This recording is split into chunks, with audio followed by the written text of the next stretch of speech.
Hi friends, welcome back to my YouTube channel. I am Sonali, and if you are new to this channel, then in this channel I am making series of videos related to how to become a nurse in UK. So today's video is all about OET reading. In this video, I am going to share with you all some tricks and some advices which I think very beneficial for you all. So starting with tip number 1, the tip is about the reading part A.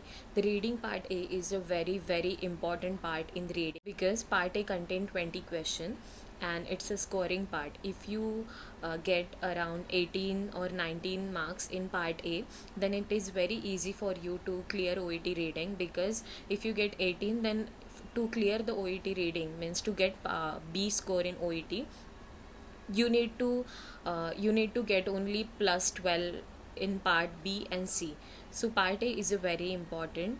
So in order to clear the part A, the first thing you have to remember is that from first day onwards, once you started preparing for your OET and for reading especially, you have to actual time for part A is 15 minutes, but my request is that, or my suggestion is that, you all can practice doing OET reading part A in only 13 minutes. So you need to set the time for 13 minutes and you have to practice to complete the OET reading in 30 minutes from first day onward. Tip number 2.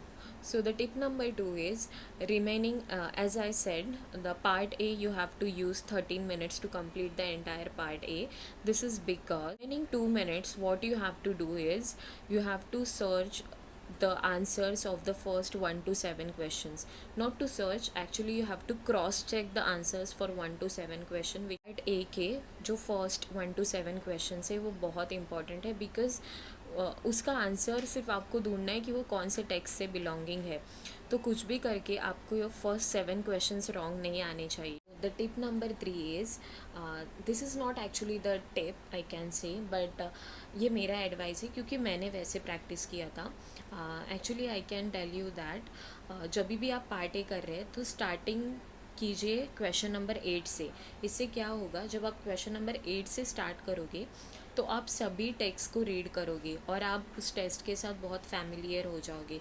जैसे आपको समझेगा वो text में क्या content है, तो after doing part A का question 8 to 20, जो 7 क्वेश्चन बचे हैं, फर्स्ट 7 क्वेश्चन, उसके आंसर आपको क्विकली मिल जाएंगे क्योंकि आप ऑलरेडी सभी टेक्स्ट को रीड कर चुके हैं और आप अभी सभी टेक्स्ट के साथ फैमिलियर है. तो अगर आप क्वेश्चन 1 से स्टार्ट करेंगे तो it will be very confusing for you, और may be same content 2 text में हो सकता है, तो कन्फ्यूज होकर आप रॉन्ग आंसर लिख सकते. तो इससे बेटर यही मैं एडवाइस करूँगी कि आप जब भी पार्ट ए स्टार्ट करें तो क्वेश्चन 8 फर्स्ट अटैम्प्ट करें, 8 से लेकर 20 तक, और उसके बाद ही आप 1 to 7 क्वेश्चंस अटैम्प्ट करें, तो आपके लिए बहुत ईजी हो जाएगा. ओके, तो टिप नंबर 4, टेक्स्ट का हेडिंग्स केयरफुली रीड करने का बेनिफिट यही है कि आपको क्लियर आइडिया हो जाएगा कि कौन से टेक्स्ट में आपको कौन से क्वेश्चन का आंसर सर्च करना है. So that is very important. You have to read the text heading carefully. So tip number 5 is regarding part B and C. So this is a tip, I think it is beneficial for everyone. You have to do elimination method to solve the questions of part B and C.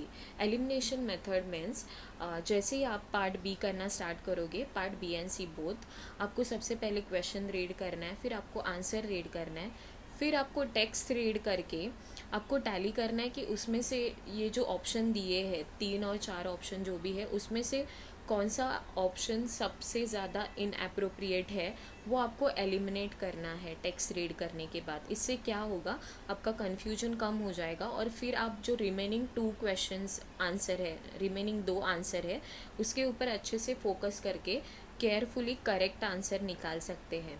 So this is very important to eliminate. Use elimination method to do part B and C. So the tip number 6 is to underline the keywords. आप जैसे ही question read करते हो और answers read करते हो, उसमें से जो भी कीवर्ड्स आपको इम्पॉर्टेंट लग रहे हैं उसके नीचे आपको अंडरलाइन करना है. इससे क्या होगा, जब भी आप आंसर टेक्स्ट में सर्च करोगे तो वही कीवर्ड के लिंक से या वही कीवर्ड ध्यान में रख के आप सर्च करोगे तो आपको आपके क्वेश्चन का आंसर वही आसपास मिल जाएगा.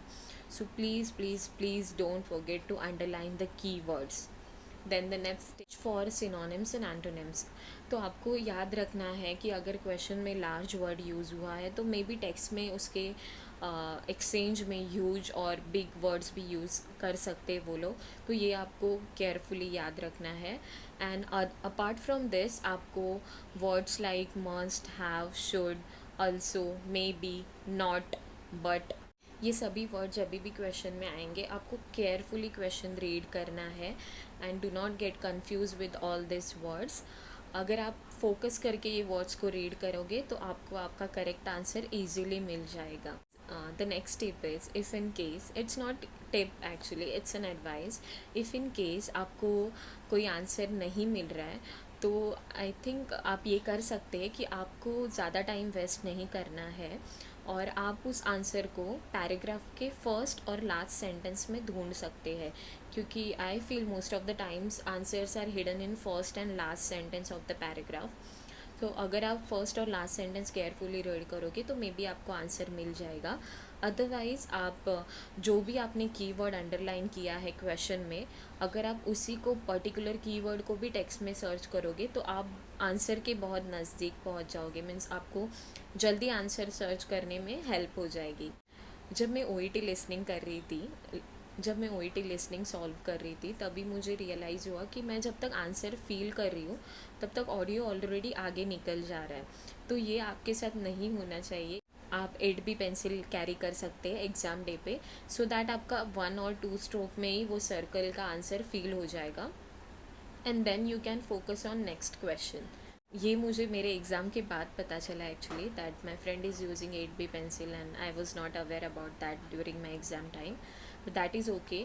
आई होप आपको ये समझ आया होगा. Then the last advice is, अगर आपको कोई भी क्वेश्चन का आंसर नहीं मिल रहा है तो डोंट बी पैनिक.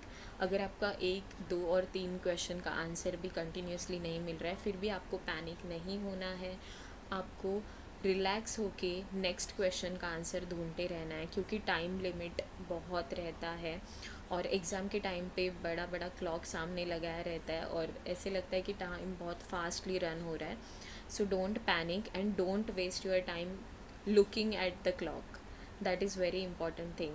क्लॉक की तरफ देख के आपका टाइम वेस्ट मत कीजिए. पूरा ध्यान आपके पेपर पे रखिए और अगर आपको किसी क्वेश्चन का आंसर नहीं मिल रहा है तो वो छोड़ दीजिए और नेक्स्ट क्वेश्चन अटेम्प्ट कीजिए.